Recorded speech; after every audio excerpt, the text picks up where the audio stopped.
Welcome to Shailu's home kitchen. ఈరోజు వీడియోలో బెల్లం సున్నుండల్ని నెయ్యితో కాకుండా నువ్వుల నూనెతో ఎలా తయారు చేసుకోవాలో చూసేద్దాం. నెయ్యి తిన్నని వాళ్ళ కోసం ఈ విధంగా చేసి పెట్టండి. ఈ సున్నుండలు కూడా చాలా టేస్టీగా ఉంటాయి. దీనికోసం ముందుగా స్టవ్ మీద ప్యాన్ పెట్టి 1 కప్పు మినపప్పును వేసి ఫ్లేమ్ని లోలో పెట్టి వేయించండి.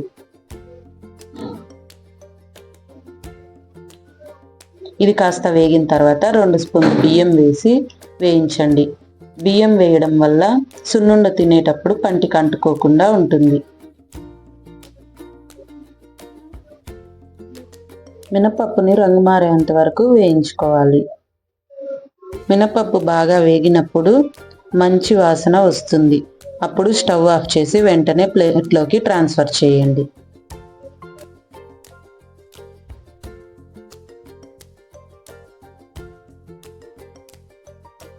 బాగా చల్లారిన తర్వాత మిక్సీ జార్లో వేసి గ్రైండ్ చేయండి.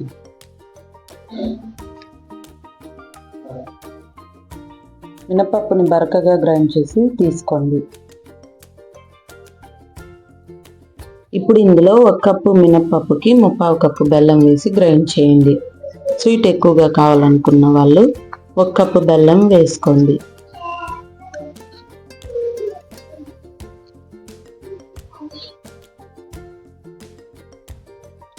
బెల్లం వేసి గ్రైండ్ చేసిన తర్వాత ఈ మినప్పిండిని ప్లేట్లోకి తీసుకోండి.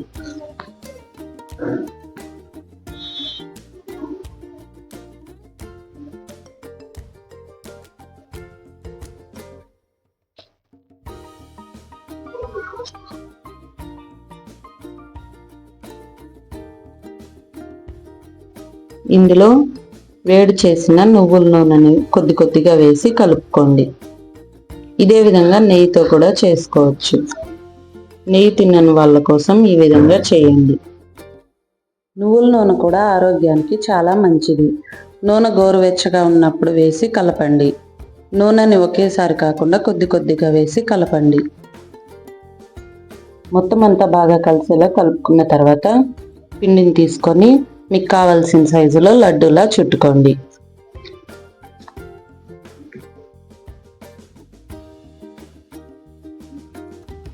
ఇదే విధంగా అన్ని సున్నుండల్ని చేసుకోండి. అంతే, ఎంతో టేస్టీగా ఉండే బెల్లం సున్నుండలు రెడీ అయిపోతుంది. ఈ వీడియో నచ్చినట్లయితే లైక్ చేసి సబ్స్క్రైబ్ చేయండి. Thank you.